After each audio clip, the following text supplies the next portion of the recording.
Ó, eu queria conversar com você, pai. Queria conversar com você, mãe. Ah, você, tio? Você, tia? Você tem criança em casa?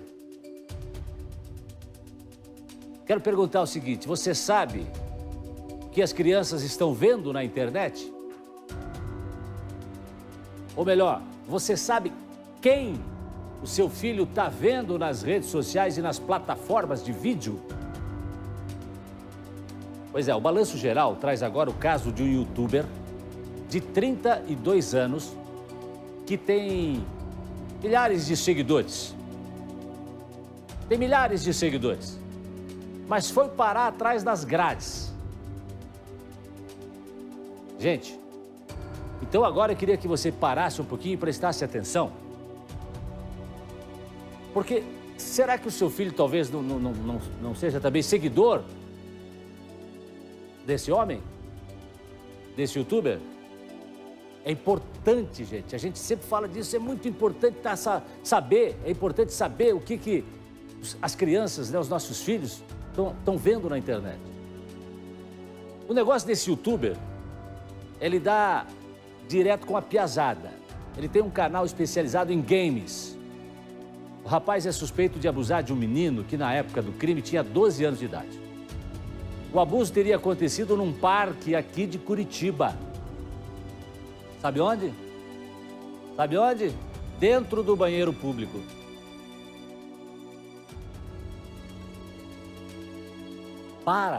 Presta atenção no que eu estou te falando. O abuso, a violência teria acontecido num parque aqui de Curitiba, dentro do banheiro público do parque. Para os pais é cada vez mais difícil, né, saber onde termina o papel de fiscalizar os filhos e onde começa a privacidade deles. Mas, ainda mais quando o perigo pode estar tão perto, o que a gente faz? Melhor de tudo é cuidar. Melhor de tudo é olhar. Mas, às vezes, alguma coisa passa despercebida, alguma coisa passa batida. Vamos ver essa reportagem. Eu sou pai e procuro ficar atento com o que a minha filha vê na internet. Situações no dia a dia, para nós jornalistas, causam muita preocupação. Este canal no YouTube, por exemplo, é de um homem de 32 anos, Fernando César Barbosa Yamaguchi. É acusado de estupro de vulnerável contra uma criança de apenas 12 anos. A acusação foi feita em 2014 e nestas últimas horas ele foi preso. O canal conta com um conteúdo voltado para crianças e adolescentes. O canal tem conteúdo de games para o público infanto-juvenil. Em Bakugan eu não assisti esse desenho, não. Nas redes sociais, Fernando também conta com vários seguidores. As investigações apontaram que o youtuber teria abusado da criança em um banheiro de um parque de Curitiba em 2014. Na época, ele era chefe de um grupo de escoteiros de um clube da capital. A vítima participava do grupo. Fernando foi preso pelo Nucria, o Núcleo de Proteção à Criança e ao Adolescente Vítimas de Crimes. Os policiais civis cumpriram um mandado de prisão preventiva expedido pela Vara de Infrações Penais contra crianças, adolescentes e idosos de Curitiba. Ao chegar na casa, Fernando não reagiu e foi encaminhado ao sistema penitenciário. A nossa equipe foi à casa em que Fernando morava com a mãe e as duas irmãs no bairro Boa Vista, na região norte de Curitiba.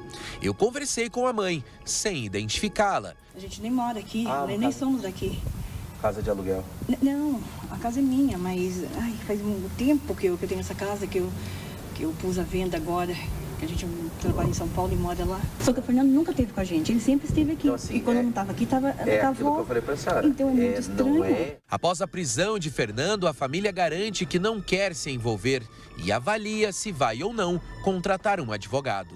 Eu não pagaria um centavo para advogado para nada. Eu deixava a defensoria pública, deixava ele lá.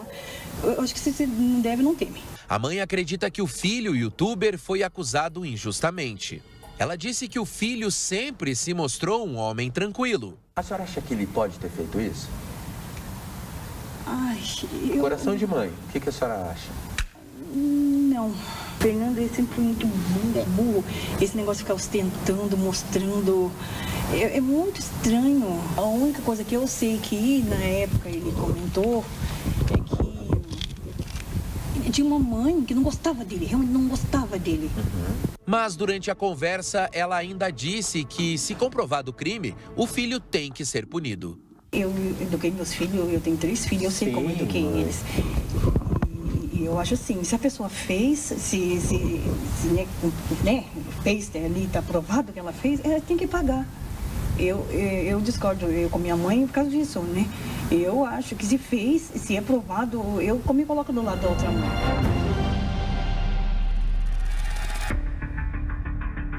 É assustadora essa história, né?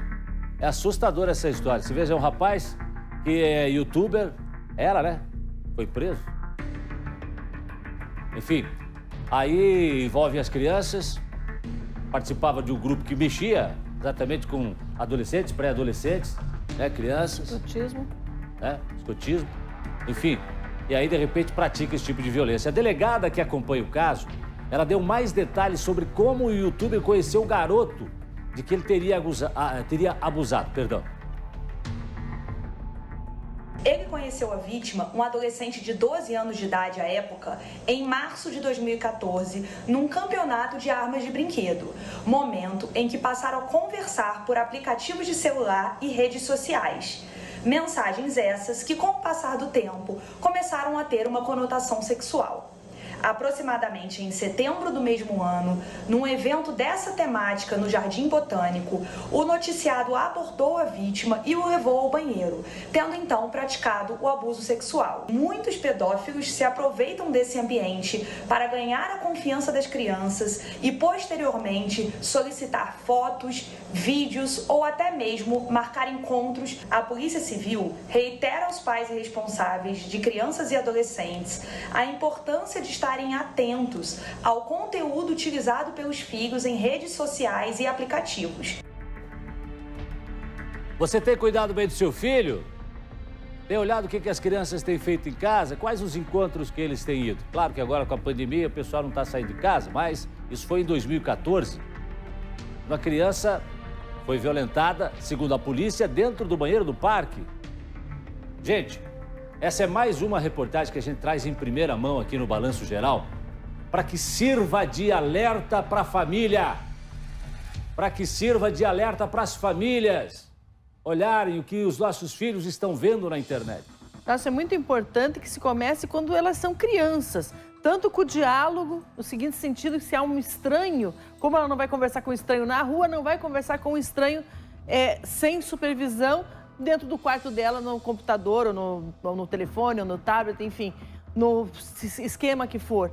Porque ela precisa ter regras nesse sentido da mesma forma que a gente tem na rua. Porque a gente tem a falsa sensação de que a criança está em casa, a gente está com os olhos sobre ela, que ela está segura. E hoje não se está seguro dentro de casa porque o mundo entra dentro da nossa casa por esse intermédio. Então, sim, é responsabilidade dos pais acompanhá-los, né, em todos os passos, no que eles acessam, acompanhá-los não só no sentido de fazer uma companhia, mas também ter uma crítica sobre o que eles estão acessando, porque isso forma eles e é possível que uma pessoa dessas busque essa intimidade nesse momento. Às vezes solicitando uma imagem, uma foto, solicitando informações até que acabam até franqueando um possível sequestro posteriormente, né? Não dar informações de rotina, né? Que isso também pode acontecer.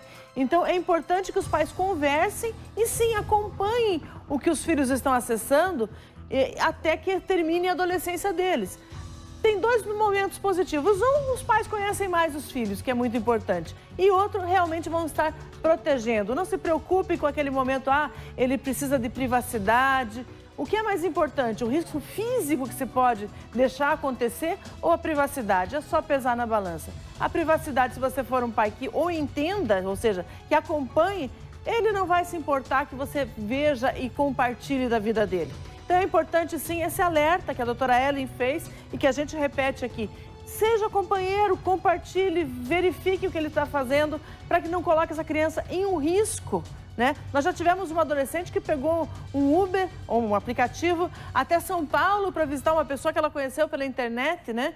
Nós temos meninas que saem das suas casas e vão encontrar com alguém na região metropolitana, ou mesmo em Curitiba, que acabam tendo prejuízos, ou sumindo, ou se machucando. Então é importante esse acompanhamento com as meninas e com os meninos. É importante que se tenha isso. Me estendi um pouquinho, mas achei necessário falar, Jasson.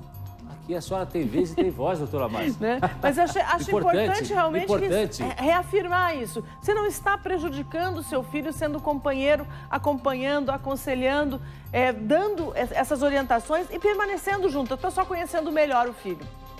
Não tenha dúvida disso. É isso mesmo. A doutora Márcia falou tudo, minha gente.